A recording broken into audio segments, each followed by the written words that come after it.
Guys, how are you? This is A Seat at My Table, Chef Luis Sanchez here, and I wanted to start today's episode a little bit different. We are so thankful that you have stuck it out with us for the last 3 to 4 months, and it's just so cool that we're growing with you, and we have a lot of good stuff coming for 2022, and I just wanted to truly say thank you for joining me. And this is a new thing for me. I promise you I'm going to be even better in 2022. I feel like I'm losing it up in the camera. I was a cook at heart, and I do this because I love it, but at the same time it takes a little bit getting used to it when you're doing it in front of the camera. So I promise you 2022 is going to bring some cool stuff. We're going to have some guest chefs with us, and we're going to do other types of recipes. So please always tell us what you want to see. We're going to do a crazy episode where we combine a cocktail, which is also one of my passions, and an appetizer, which is going to be really like celebratory, I guess. It's like an upscale potato skin, which seems like delicious and kind of bar food, but we're going to elevate it with crab meat, and it's going to be awesome. And I just want you to join me, and I hope that you keep coming back for 2022 because we love having you here. See you in the kitchen.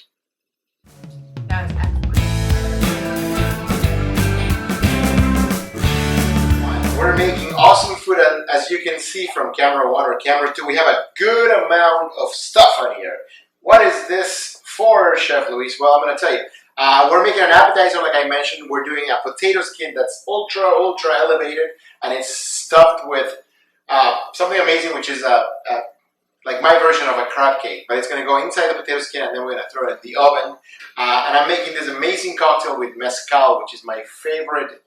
Not new thing because I've been into it for a few years, but it's just that sort of like a Mexican scotch because it has this like smokiness to it, and it's just mixes well. And I'm just gonna throw it a curveball, and I'm gonna float it with a little champagne, and we're gonna garnish it with some fresh pomegranate. But we'll get to that in a second. So I want to start with this potato skin. So potato skins are normally like a bar food, and they're made out of russet potatoes, so they're kind of large. And we wanted to do cocktailing, cool little food, so that's what we're doing here.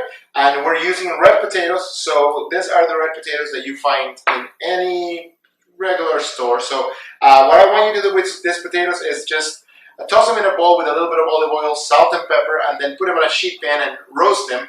It should take you at 350 about 40 minutes. Once they come out, let them cool down, and they'll get a little wrinkly, which is fine. You're going to feel them. Also, when I say 30 to 45 minutes, that means that that's when you should be checking. I don't know your oven. I don't know how you like your potatoes. I just know that when you know they're ready, it's by feel. So you want to poke them with a sharp knife or something, and then make sure that it goes right through pretty easily, and then they'll be done. So we have potatoes here. I just walk you on how to roast the potatoes in the oven, and now I'm going to show you how we get from here on the left to here on the other left, I guess. So basically we're making little baby potatoes. So little potato, we're going to cut it. I wouldn't cut it, I guess you can cut it any way you want, but I would cut it in a way that gives you a little bit of a boat shape. So we're not going to cut it this way, we're going to cut it, I guess, lengthwise. And then you do a clean cut like that. And then to get the potato out, you get, in this case, my daughter's spoon. You get the smallest little teaspoon you have, and we're going to come around, and you're going to come around and keep coming around until you take some of this potato without messing up the shape of your potato. And you might mess up a couple, so you always want to roast a few more than you need.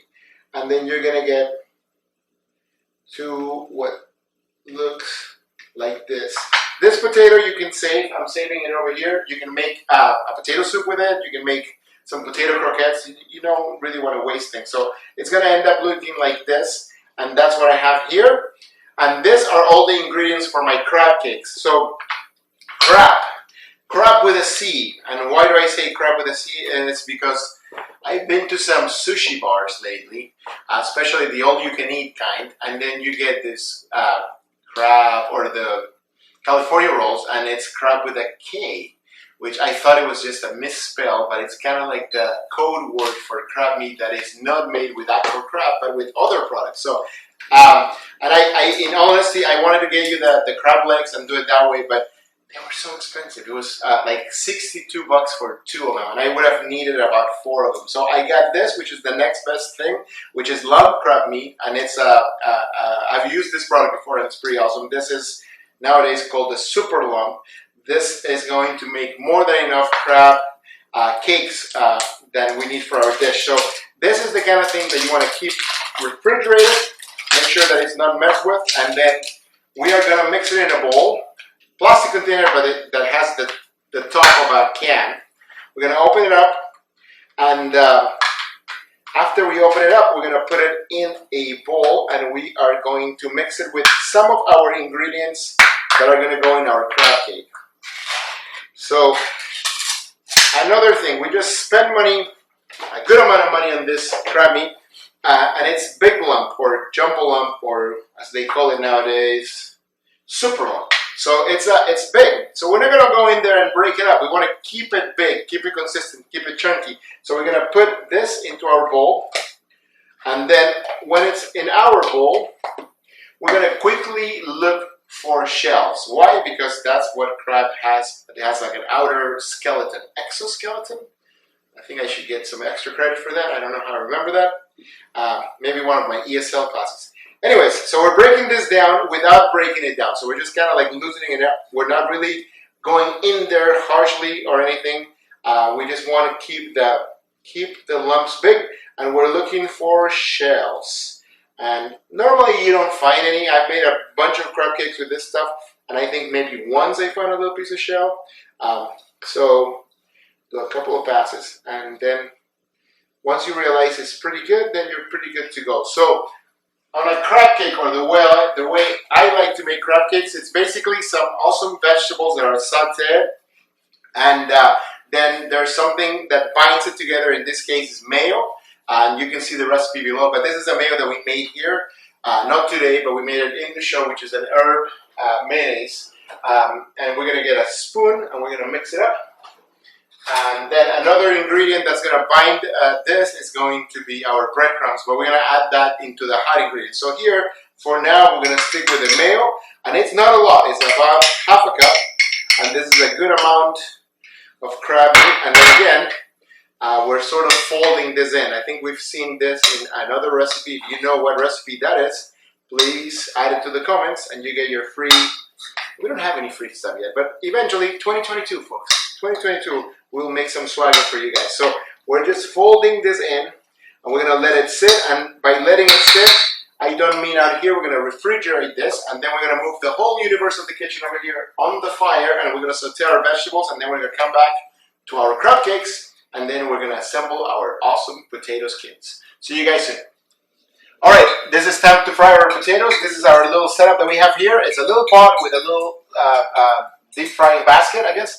I have it filled to about half the way up. Don't go too crazy, because if you fill it too much and the oil comes up on the sides and it hits the fire and it's hot, you're going to be ready to have some real fireworks on your New Year's Eve day. So we're going to fill it up. We're not going to go crazy. I know it's hot enough. You can invest in a thermometer right now and get it at 375. I just know by sound. I'm not going to overcrowd my basket. You can also do it this way, so you don't get any splatters. I'm hoping to get about half of our potatoes here. You don't want to overcrowd it. And then I can do this in batches. So it's not going to be like a French fry. It's not going to be crispy like a French fry, but it's going to be a little bit crispy on the outside. So it sets. Sort of like becomes a mold or a dish or a vessel, or how many more synonyms you want me to say, to hold your crab cake. So it should take about 2 to 3 minutes. I have my setup, so this is an important thing. Whenever you're doing anything, you want to think of the next step. So the next step is going to be coming on the oil, out of the oil, hot oil, into something that's going to absorb the oil. So we have a plate, regular plate, with paper napkins. I have a couple of paper towels in here. I'm going to shake this when it comes out. I'm going to dump them in there, and at that point, I'm going to season it. What happens is that the potato is hot, and think of it like a spongy kind of, you know? So that's when the, kind of like the porousness, I don't think potatoes have porousness like people do, but that's when the salt hits it, it kind of like solidifies in it, and when it cools down, it's already built in there. So that's what you want to do. It's much better to do it now than to do it when it's cold, because at that point, it sort of slides out. So.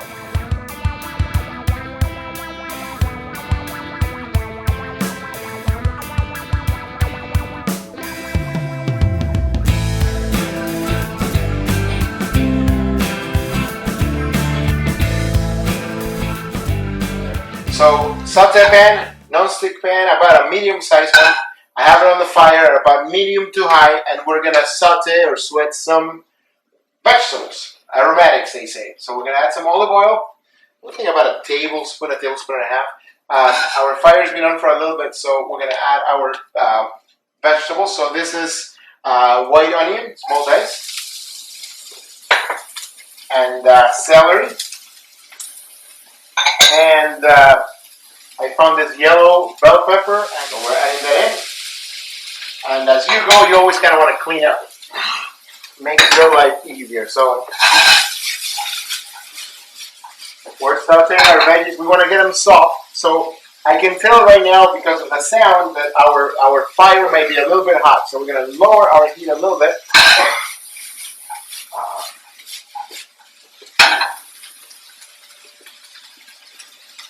I just added a little more oil because I could tell that it also needed it.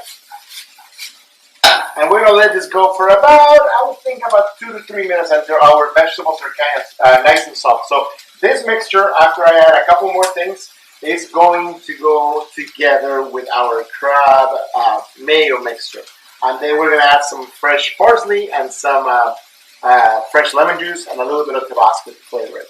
And I think maybe another minute on this, and what's going to happen next is I'm going to add the breadcrumbs to this, but before I do that, I'm going to add brandy. So what brandy is going to do is going to release all those flavors that are coming out of vegetables that are cooking in here, and it's going to add a little bit of sweetness to the dish. Because brandy, which I love cooking with, is a distillate of grapes, so it's got a natural sweetness to it, and you don't have to buy the VSOP version of like a cognac to cook. You can buy something decent for around 10 or 15 bucks. And we're not pouring a whole bottle, so we're doing like 1 or 2 ounces here and there, so it should last you for a while. So at this point, and this is a safety thing, at this point you can go ahead and pour from the bottle if you're more comfortable with it. You can also pull it away from the fire and add it then, and then bring it back in the fire. This is the brandy that we just added. And if you want a little bit of flame, you just stir it up, and it will catch, and it will help burning the alcohol part in the brandy. So I think now we can add our salt and pepper.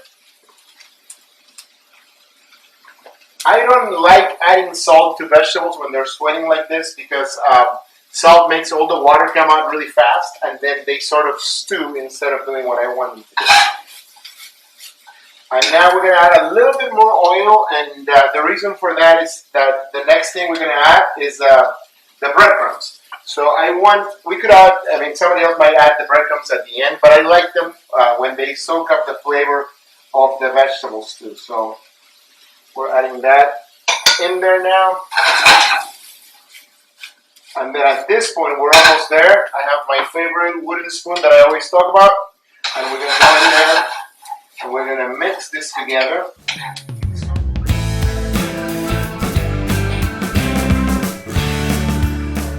Alright, crab cake, potato skin time. So over there, we did a couple of things. We did our veggies that are going to go into our crab cake, and then we crisped up this cool little potato skins. Not very complicated. You just kind of want to take your time getting the potato out like I showed you. So the cool thing about YouTube is that you can watch the video as much times as you want. So, and then you can go back to that scene. Oh my God, how do you do that? Okay, let's do that. And if you have questions, just reach out to us on the comments. We'll get back to you as soon as possible. We're good at that. So crab meat right here with the mayo, and then we're going to add our vegetables that we sauteed. Okay, cool. And on that, we're going to add fresh parsley.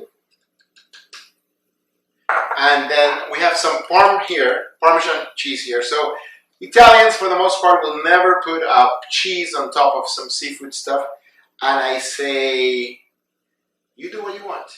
I like cheese. I like cheese on certain things. I'm not going to sear a piece of fish and put American cheese on top of it. But I like a little cheese in here. And this is my dish, and it's going to be your dish. So if you don't like it, just don't put it in. For me, I'll put it in. And I'm not talking like a cheesy crab cake, just a little bit.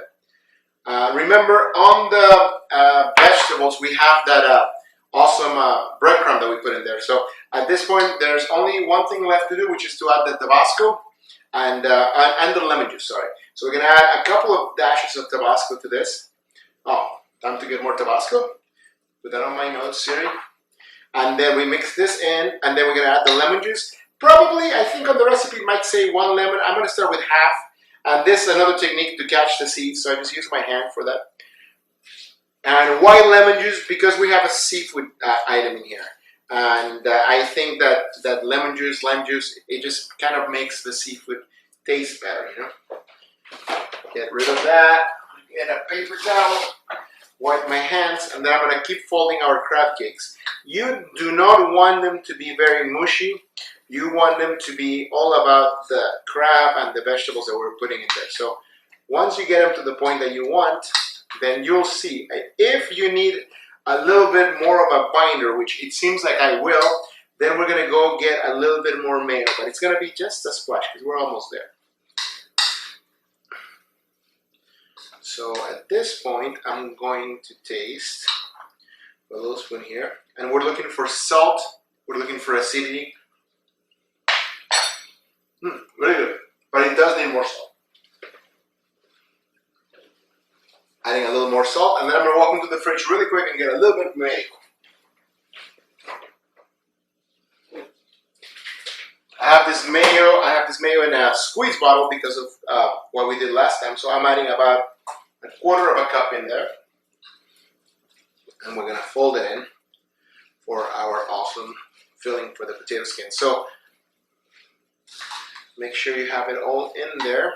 Make sure it's well mixed. This time maybe the bowl might be a little too small, so I should have used a bigger bowl, but I think I managed. And remember, try to keep those lumps of crab kind of big so it works for you. So I'm going to get rid of this spoons. I'm going to grab another one. And I'm actually going to grab a small one because some of these potato skins are small. And then I'm going to open up for the camera. So here's our tray where our crab cakes are going to go. I don't think I need any more lemon, so I'm going to keep it like that. And then we're going to start stuffing our potato skins that have been sort of deep fried to get a little bit of a crust in there, and then we're going to stuff them. So you can do this two ways. You can work like this and kind of make them pretty like that. And you want them to stick out. You don't want it to be a flat thing. You want it to come up a little bit. And then you're going to place them on your tray like that. Or if you want to, if you're more comfortable and you're okay working with your hands, you can make a little bit of a ball and then stuff them in like that. Either way will work. We're going to do that for a little bit, and this would be a good time for you or for me to start telling you about our cocktail. So, I think I mentioned earlier, I love mezcal. So we're going to make a cocktail with pineapple and mezcal. But the cool part about it is just not mezcal and pineapple juice. We're going to roast the pineapple. And when I say roast, I mean in this case, we're going to sort of pan roast. We're going to sort of saute the pineapple and get a little bit of color in there. We're going to add some agave. We're going to add a little bit of lemon juice and cinnamon. And then we're going to puree that pineapple and make our mix for our cocktail. So it's going to be mezcal. It's going to be that pineapple mixture. And then we're going to float it, which means you float something when you add something at the very end. So we're going to float it with champagne. So we have some champagne right now cooling down. And then for a garnish, we are going to use some fresh pomegranates. So I'm going to show you on the next segment how to get the seeds of the pomegranate out without destroying the kitchen with splashes of awesome redness. So there's not much of a trick, but I'll show you my little system to get the seeds out. And it's not that frustrating. It happens pretty fast once you do it this way. So if you want to come back in a little bit, I'm going to keep stuffing these potatoes. Some of the small ones are a little bit more tricky, but as you see, you kind of want to press it down a little bit. And then while I'm putting them here, I'm using each of the potatoes to balance the next one. So I'm kind of piling them close to each other. So we will see you in a little bit and these potatoes will be finished. Alright, so our crab cake potato skins are done. They just need to be put in the oven to broil. And I'm going to talk cocktails to you for the first time. We've never made a cocktail. I'm excited. So a lot of my background comes from mixology, bartending, and all that stuff. So I wanted to do something that I like to drink. and something that it goes well with those potato skins that we're making. So we're making a mezcal cocktail. This is the mezcal we're using today, and the main ingredient other than mezcal is going to be pineapple. So this is about half of a pineapple that we've peeled and diced, and we're going to pan roast it. We're going to put it in a pan with a little bit of agave and a little bit of cinnamon, and we're going to let it get some color, and then we're going to blend it, and that's going to be the base for our cocktail mix with the agave, of course. And then I'm going to show you too, when we come back, how to deal with pomegranate and how to get the seeds out, and then we're going to present the cocktail. And I think you're really, really going to enjoy it. So just give us a second. We're going to go back and set up over there on the fire, and we can start roasting our pineapple. I was thinking, I think I got frozen because... All right, cocktail time. So I kind of talked to you about what is going to go in the cocktail. One crazy ingredient is this roasted pineapple puree that we're roasting in the pan. I tend to use that word a lot, but pan roasted is fine. So here is our pan. I'm letting it get hot. I want it to get really hot because we're going to add our pineapples and sort of sear them in this hot pan. Once we get the color we want, then we're going to add our agave syrup, our cinnamon, a little bit of lemon juice, and then a little bit of water. The water is going to do two things. It's going to help us get all that caramelized flavor out of the bottom of the pan, and also it's going to give us that little liquid that we're going to need when we blend this, because this puree juice type of mixture is going to be the base for our mezcal cocktail. So I think we're good. It's been heating up for a little bit, and this is a good amount of pineapple, so we're probably going to use about half.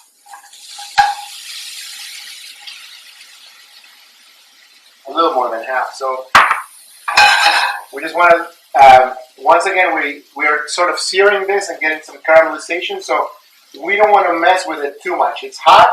I know it's hot. It's all the way up, so it's going to take a couple of minutes, and we're going to get some nice color. And then once we blend it, we're going to get this thick puree that's going to have a little bit of pulp, so it's up to you. I personally am one of those guys that goes for the orange juice with the pulp, because that's my thing. I like feeling like I'm biting into an orange. But I know people, and trust me, I know people that just hate that. It's like so weird to me that texture is like they won't eat a peach because it's the weird texture of it.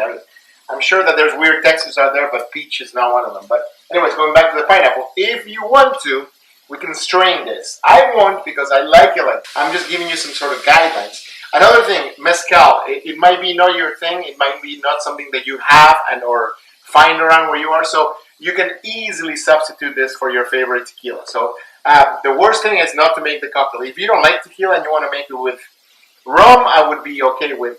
Vodka, it's not going to be the same flavor profile. So rum, mezcal will be number 1, tequila number 2, and rum number 3. So as you can see, we're starting to get a little caramelization. So we're going to let this go for another probably 2 or 3 minutes while I...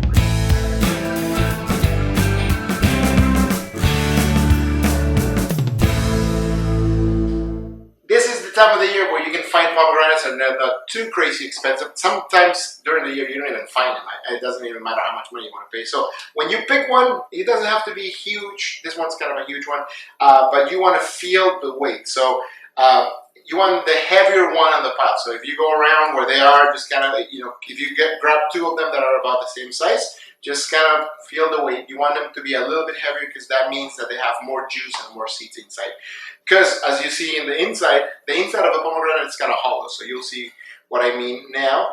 I also switched my bamboo cutting board for this black plastic one because the pomegranate juice is a very powerful juice, and it will stain, and it will be impossible to get out of something like a bamboo cutting board. So we're going to cut it in half, and you'll see right away that it will start sipping juice like it did now. And it's this beautiful, beautiful magenta color. So I'm going to flip it over, and I want to show you. And like I said, I want to move fast in the sense that the juice kind of stains things. So I'm going to wipe my knife. And then it is, I don't know if this camera is catching it, but it is kind of cool how the seeds are all in there. So you can go in there with a knife or a spoon and try to get them out, or you can do the technique I learned once, which is you flip it over. Now your hand's going to be red, but I'm okay with that. I'm okay with my hands being red or purple, or it's food, it's part of cooking. So once you have it like this, you're going to get a heavier side spoon. You can use a bigger one. I like this one. And you're going to hit it with this part of the spoon on the back of the pomegranate. and instantly you're gonna feel in your hand that the pomegranates are starting to come out. So I will show you in a second. And I have the bowl there to catch them, because otherwise you'll have pomegranates laying on your couch or whatever around your kitchen. So there will be some juice coming out, so we're gonna save that too because it's delicious. You can buy, sometimes you can buy the seeds of the pomegranate when they're already out, but they charge you like $3 extra to do this. So, and then you never know when they were done. So this way you know that they're fresh. So I just rotated my hand a little bit, or the pomegranate in my hand a little bit. And as long as you keep hitting and you keep feeling them, that means that there's more in there. Because there's quite a good amount in them. So our garnish for our drink is going to be about 6 or 7 of this pomegranates and some of that juice that came out. And the juice is going to make our cocktail be this pretty and very festive color. So believe it or not, I'm still hitting and I'm still feeling the pomegranate. So once I show you the amount of seeds that came out, you're going to be really surprised. And you might get some of the inside to come out, and then we'll just pick through that, but that's not a big deal. All right, I think I should still feel them. That should be pretty good. If you see, most of them are out. I could keep going, but I don't want to waste your time. So I just want to make sure that you see what's going on. I got most of them out, and then I'm going to hold. See my hand? It's like a Dexter episode. What happened to Dexter? I love that guy. I thought that season 1 and season 2 were really good, but they got a little weird. I think when they bring the guy from NYPD Blue to a show, why am I telling you this? Anyways, Dexter was cool, season 1, season 2, highly recommend. Everything else, yeah. Anyways, so here they are, pomegranate seeds, and then this white little things are what holds the pomegranate seeds, so we're going to remove those, so we're going to pick them through. You don't want to eat that. I've never done it, but I don't imagine them being very tasty. So, and then you end up with, this is half of a pomegranate, and there's probably close to a cup of seeds and juice there. So that's awesome. And we easily will get 2 cups out of this big pomegranate. So,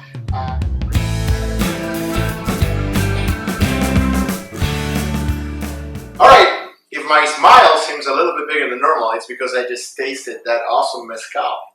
At room temperature might not be your thing. It might not even be my thing, but it's pretty tasty. So now we have our blender out here, and then to the blender we're going to add our pineapple mixture, the roasted pineapple that we did.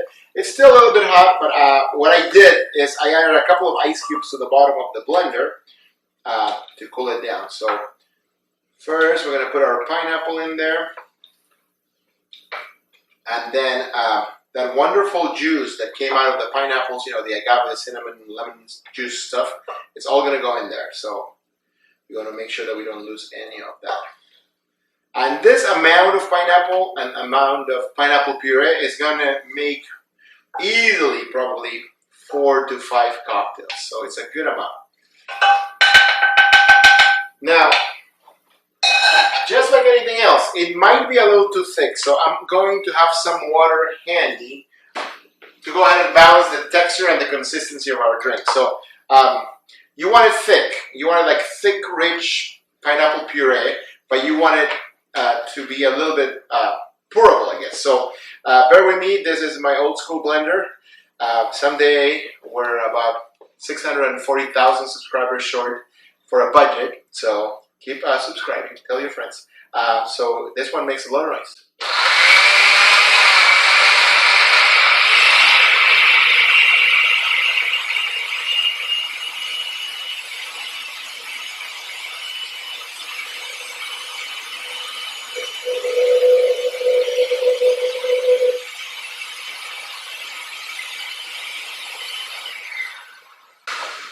All right, our mixture looks pretty good. So once more, I like the chunky, I like the pulp, I like all that stuff. So I want to show you what this looks like, and it's sort of like a very thick puree of pineapple. And we're gonna taste it. It should be sweet and tart because remember we added the agave syrup in it, and it should have a good amount of cinnamon flavor because we added cinnamon to it.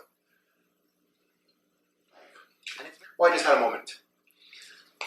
It's really good. It's like festive already. We haven't even done anything to it. So now let's make our cocktail.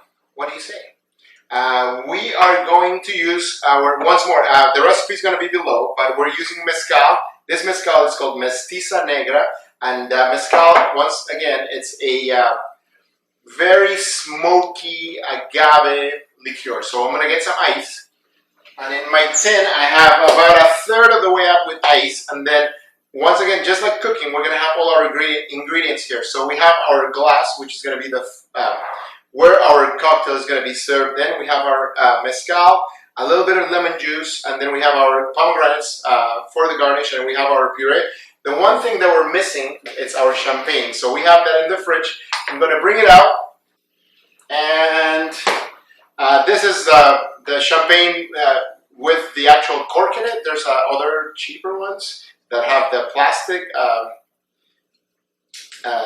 cap on it. So I'm just getting it ready. I don't want to open it yet. I'm going to wait until we're done with our cocktail, but getting it ready to me just means getting a little bit of the foil out. Remember, we're shooting this live, so I don't want to take too much time once we get to that point and waste time with that. So tin, ice, and then mezcal. We're making a cocktail in this glass that's a 10-ounce glass. So you have to start thinking proportionally. You have to start thinking of how many cocktails do I want to have and not fall asleep at 10:30 at night.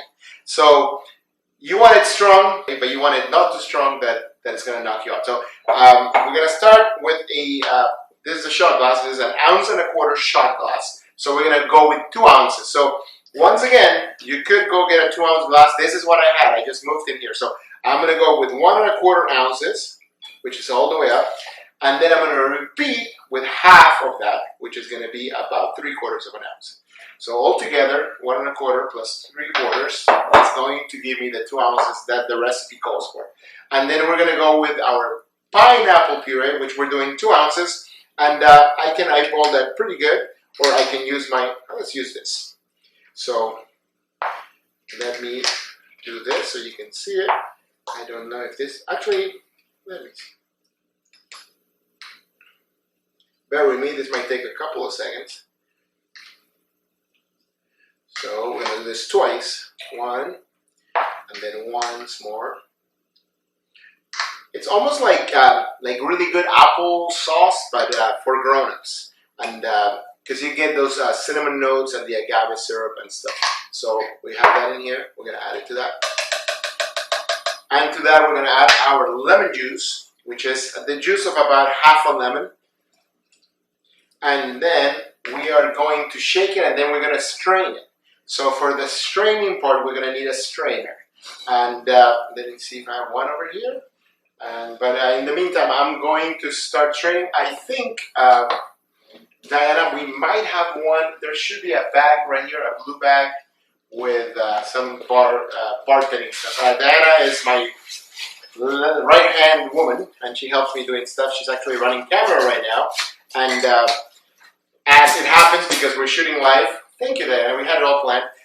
This is our strainer, so we're going to work with that. So here, ice, mezcal, and then the pineapple mixture that we made, roasted pineapple, and then the lemon juice. So we're going to shake this up.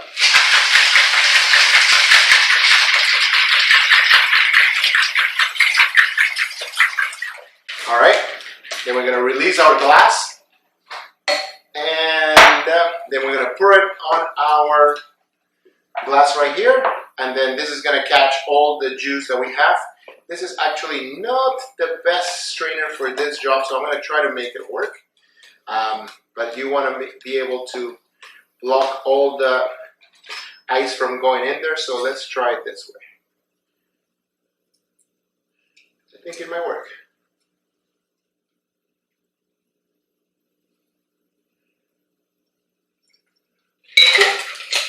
To this, we're going to garnish. And what are we going to garnish it with? We're going to garnish it with the pomegranates. And before we do that, we're going to open our champagne. Otherwise, we're going to be left without the awesome part of the topping of this drink. So I remember this from my bartending days. This is a champagne bottle, and then it comes with this foil. You can get the foil out of your way by just going sideways on the bottle and then getting rid of that. And then this little ring, I guess the worst thing you could do is, at this point, is opening this up and pointing it at somebody's face. So you always want to go away from people, and you always want to put your finger in here, because your finger is going to keep an accident from happening. And If you want examples of that, just go on YouTube and say funny moments of opening champagne, and I'm sure there's going to be thousands of videos, because normally when you open champagne, you always have a camera going because you're getting married or you bought a house or whatever it is. But anyways, so the ring is right here, and I remember from my bartending days that it takes about 5 turns to get it completely open. And then I loosen up the ring, and I still keep my hand somewhere in there because you never know.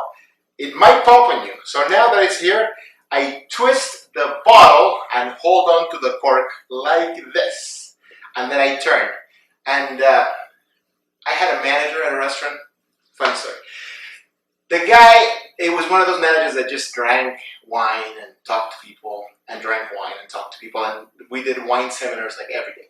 And the one thing I remember about this man is that in order to open a bottle of champagne, and you know you do it right, it should sound like a unicorn's fart. It made no sense to me, but this like very proper man, to use that kind of terminology, it was just, that's it. Worked with the guy for 2 years, that's all I can tell you about it. Not even his name. Unicorn fart. Anyways, twist the bottle. And then, oh yeah, on the comments, tell me if it sounded like a unicorn fart. Anyways,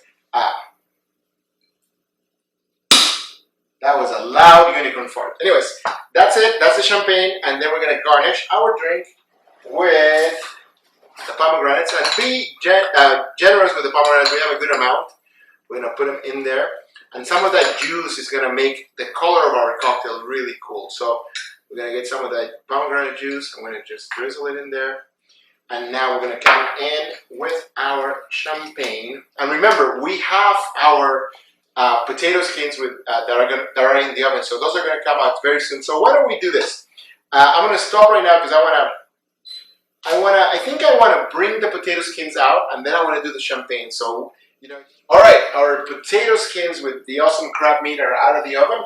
Now we're going to go ahead and plate them. I'm going to want this to be like a shared kind of thing and an appetizer. So I'm plating them this. I found this long plate that kind of works for our dish because they're, you know, bite-sized little potato skins. So we're going to put them together in this plate. And the broiler, what it does is just makes it so colorful on top. And it's just because of that Parmesan cheese and that little bit of mayo that we have, because they have a little bit of fat. Then it really helps with the coloring of our dish. So I get like 6 or 7 in there. And then the last thing we're going to do is top our cocktail. Remember, that's our mezcal cocktail with the roasted pineapple puree that we made and the pomegranates, lime juice. And then after that, we are going to enjoy our dish. We will be saucing this, but I wanted to get this close to you. So we made this dip. I don't know if I will call it dip. It's sauce, I guess. It's sour cream. It's got a little bit of lemon juice, a little bit of your favorite hot sauce, and a little bit of garlic. In this case, it was garlic powder. So a few different ways that you can do this. And I think I would probably either serve it on the side so people can do it, or just delicately put a little bit on each of them. And trust me, your guests are going to love the delicacy of, because sour cream and potatoes go well together. So it's going to be just a little bit of a spice to it. And I'm going to crown them, I guess. On top of the sour cream, I'm going to put a little bit of whatever, you know, chili powder, paprika, whatever you have handy. I believe I have some chili powder here. So I'm just going to shake a little. Actually, instead of shaking, I'm going to put some in my hand because you work so hard to make this delicately. So I'm going to go delicately and put a little bit on each of them. And you tell me if this doesn't look like a good get-together already. So remember, these are just potato skins, really, with crab meat. So it's sort of like a crab cake. And our cocktail that's going to be topped with champagne right now. All right, it is the best time of the day. Before I even taste that or drink anything, I want to say again how thankful I am for 2021 and for this year to have given me the opportunity to create a YouTube channel that I can share with you guys. So a seat at my table is definitely something I do with passion. I am not one that has a lot of time, but I always find time to make these recipes, and I love sharing them with you. So once again, I'm promising you great things for 2022, and I wanted to thank you. So recapping the show, we have our potato skins that have the crab meat, and then we have our cocktail with the pomegranate and the mezcal, and of course the champagne. And I'm gonna start, I think, by tasting one of these potato skins because they are calling my name. We topped them with that citrus sour cream.